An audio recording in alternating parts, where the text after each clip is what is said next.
আমি আসলে অবাক হয়ে গেছি এই ঘটনাতে, জুলাইয়ের ঘটনায়, যে যুব সমাজকে ধ্বংস করার জন্য তারা 20 বছর ঢেলে দিছে, ওই যুব সমাজই তাদেরকে পিটাই বের করছে।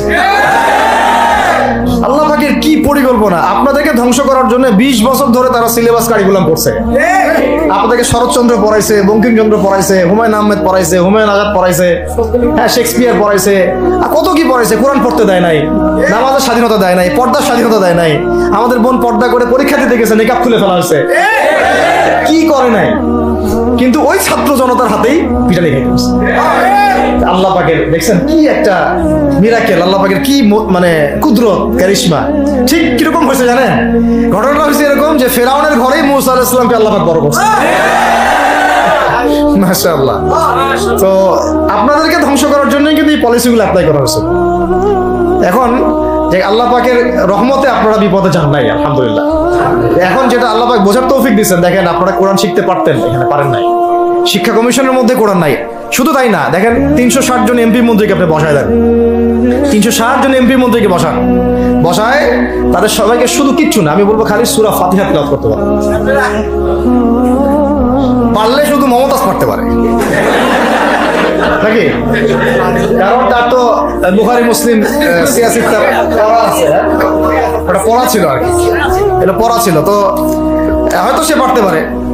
না পারলে তো ভালো, খারাপ কিছু না, ঠিক আছে। তো বাকি কেউ কিন্তু পারে। বেশি দিয়ে না, অল্প না, ঠিক আছে, শেষ করতেছি। এখন প্রিয় ভাইরা, কথা অনেক হয়ে গেছে। মূল কথা হচ্ছে যে আমাদেরকে এখন একটা নতুন উদ্দেশ্য নিয়ে, টার্গেট নিয়ে, একটা মিশন নিয়ে আগামীকাল থেকে পথ চলতে হবে ইনশাআল্লাহ। প্রথম গন্তব্যটা কি? আমরা বাংলাদেশকে একটা মদিনা রাষ্ট্র কায়েম করতে চাই। সেটা যদি করতেই হয় তাহলে আমাকে কার আদলে করতে হবে, কার সুন্নতে করতে হবে? নবী মুহাম্মদ সাল্লাল্লাহু আলাইহি ওয়াসাল্লামের তরিকায়। এবং তার তরিকার প্রথম কাজটাই হচ্ছে আগে ইলম শিখতে হবে। কি শিখতে হবে? এই মসজিদগুলোকে কাজে লাগান, মাদ্রাসাগুলোকে কাজে লাগান। এবং 2 নম্বর হচ্ছে ইলম একা একা শেখা যাবে না। ইলম একা একা শেখা যাবে না। 20 বছর তো আপনি একা পড়াশোনা করেন নাই, প্রতিষ্ঠান ছিল, ওস্তাদ ছিল, তাই না? টিচার ছিল, আপনার একাডেমিক কারিকুলাম ছিল। ঠিক ওইরকমই দিনের ইলমও একা একা শেখা যাবে না, ওস্তাদ লাগবে। এবং আলহামদুলিল্লাহ আমাদের বাংলাদেশে ওস্তাদদের অভাব নাই, আলহামদুলিল্লাহ। প্রত্যেক জেলায় জেলায়, উপজেলায়, সব জায়গাতেই মুহাক্কিক বরেণ্য আলেমগণ আছেন, আলহামদুলিল্লাহ। আর আপনি খুঁজে বের করবেন কে মুহাক্কিক আলেম। আমি কিছু মানে তাদের বৈশিষ্ট্য বলতে পারি যে তারা নিজেকে জাহির করেন না, বিনয়ী হন, অহংকারী হন না, তারা এত বেশি আইওয়াস শোডাউন এত পছন্দ করেন না, নিজেকে আড়াল করার চেষ্টা করেন, হক কথা বলতে তারা ভয় করেন না, এবং তারা অনেক গভীর জ্ঞানের অধিকারী হওয়া সত্ত্বেও অনেক বেশি বিনয়ী হন না। এগুলো দেখে আপনি চিনবেন, ঠিক আছে? আমাদের সালাফরা তো বলতেন যে মুহাক্কিক মানুষকে পাবেন 2 জায়গায়, এক হচ্ছে মাটির তলে, আরেকটা হচ্ছে জেলখানায়, ঠিক আছে? তো যাই হোক, এখন অনেক বরেণ্য উলামায়ে কেরাম আমাদের সমাজে আছেন, তাদের যে কারোর সাথে অন্তত একজনের সাথে নিসবত রাখেন, অন্তত একজনের সাথে নিসবত রাখেন, ঠিক আছে? তো এটা আমাদের সৌভাগ্য, আলহামদুলিল্লাহ, যে বাংলাদেশে বহু মাদ্রাসা, বহু কওমি মাদ্রাসা, আলিয়া মাদ্রাসা, অনেক ধরনের মাদ্রাসা আছে। কিছু সংকীর্ণতা বা কিছু সমস্যা আমাদের মধ্যে থাকতে পারে, এটা যে কোনো জায়গায় থাকতে পারে, কিন্তু আলহামদুলিল্লাহ এই খেদমতটুকু আছে বলেই এখন পর্যন্ত দ্বীন ইসলামকে তারা মিটাইতে পারে নাই, আলহামদুলিল্লাহ। তো ইলম শিখবো 1 নাম্বার, 2 নাম্বার হচ্ছে ইলম মুহাক্কিক কোন আলেমের সোহবতে শিখবো, একা একা শিখবো না। 3 নাম্বার হচ্ছে যা শিখবো আমলে নিয়ে আসতে হবে। কি বললাম? যা শিখবো আমলে নিয়ে চলে আসতে হবে, ফেলে রাখা যাবে না। আল্লাহ আমাকে তৌফিক দেন, আপনাদের সবাইকে তৌফিক দান করেন। 4 নাম্বার সময় কাজে লাগাইতে হবে, সময় কাজে লাগাইতে হবে। কোনো অবস্থাতেই আর হেলায় ফেলায় সময় নষ্ট করবো না, আমিও করবো না ইনশাল্লাহ, আপনারা করবেন না ইনশাল্লাহ। 5 নাম্বার হচ্ছে নিজের প্রতিভাকে খুঁজে বের করবেন। সবাইকে আল্লাহ কিছু না কিছু প্রতিভা দিয়েছেন, প্রতিভা খুঁজে বের করে ইসলামের জন্য কাজে লাগান।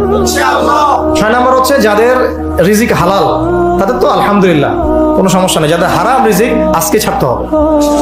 কোনো সুদের সাথে সম্পৃক্ত থাকা যাবে না, কোনো ঘুষ, কোনো দুর্নীতি, কোনো মাপে কম দেওয়া, কোনো হারামে আমি খাবো না, আমি কোনো হারামের কাছে যাব না।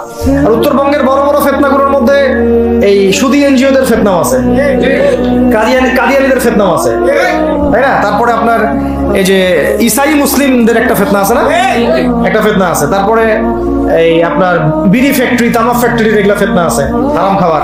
আবার নতুন করে ইসকনের ফিতনাও উত্তরবঙ্গে দেখা যাচ্ছে। তো এই ফিতনাগুলোকে চিহ্নিত করে আপনাকে বেঁচে থাকতে হবে এবং রিজিকটাকে হালাল করে ফেলতে হবে, ঠিক আছে। এর পাশাপাশি হচ্ছে 6 নম্বর বলবো যে পরিবারগুলো গড়ে তুলতে হবে। প্রত্যেকটা পরিবার হবে একটা দুর্গ, মানে আমার পরিবার হচ্ছে আমার একটা ইসলামিক রাষ্ট্রের মতো। এই পরিবারের মধ্যে অন-ইসলামিক কোনো কাজ চলে না। পরিবারের মালিক কি? আমি না? আমি। এখানে কি রাষ্ট্র আমাকে হস্তক্ষেপ করতে পারবে? তা আমার পরিবার আমার কন্ট্রোলে চলবে, একদম ইসলামিক অনুশাসন অনুযায়ী চলবে, ডানে বামে নড়তে পারবে না। এভাবে আপনাকে শক্ত থাকতে হবে। 7 নম্বর হচ্ছে এখন থেকে তাবলীগের কাজ সবাইকে করতে হবে। কতটুকু করবেন? যতটুকু আপনি জানেন, যতটুকু আপনি জানেন। যেটা জানেন না ওটা নিয়ে কথা বলার দরকার নেই। আর সমাজে কিছু ইখতিলাফি মাসালাগুলো আছে যেগুলোকে নিয়ে কিছু মানে মোটা বুদ্ধির মানুষেরা আর কি মসজিদগুলো ভাগ করে ফেলে, ঠিক আছে। এই পাল্লায় পড়া যাবে না। ইখতিলাফি মাসালাগুলো সাহাবীদের যুগ থেকেই ছিল, এগুলো নিয়ে মতবিরোধের সুযোগ নাই। এটা তার কাছে এই মাসালাটা অথেন্টিক মনে হয়, সে আমল করতেছে, করুক।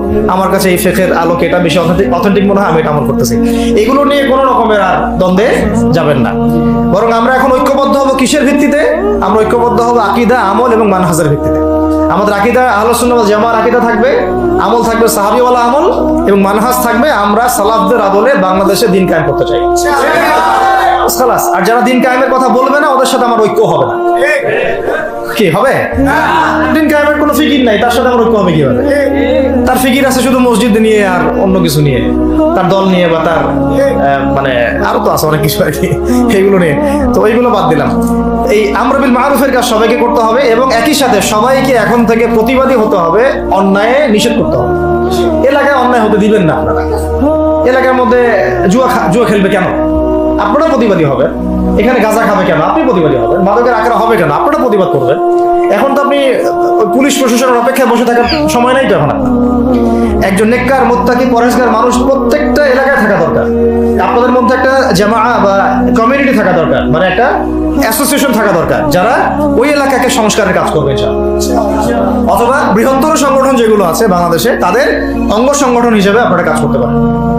আল্লাহ পাক তৌফিক দান করেন। আর একটা চেইন অফ কমান্ড গড়ে তুলতে হবে দেশব্যাপী। এটা আমরা অলরেডি আছে, এবং নতুন করেও যদি কেউ চায় যে আমি কিছু অ্যাসোসিয়েশন করব যেটা আমরা মারুফের কাজ করবে, নেহির মুনকারের কাজ করবে, তাহলে এটা করতে পারে ইনশাআল্লাহ। আর এর সাথে আমি বলবো যে আমাদের জান, মাল, সময়, শ্রম, কয়টা কথা বললাম? জান, মাল, সময় এবং শ্রম। জান, আমাদের মাল, আমাদের সময়, আমাদের শ্রম, এই 4টা জিনিসকে আল্লাহর জন্য ওয়াকফ করে দিতে হবে। দুনিয়াতে মুসাফির আমরা, দুনিয়াতে কি আমরা? মুসাফির। আমাদেরকে পাঠানোই হয়েছে আল্লাহর ইবাদত করার জন্য। এবং শুধু একা ইবাদত করবো কেন? আমি কি স্বার্থপর? আমার পরিবারটাও করতে হবে।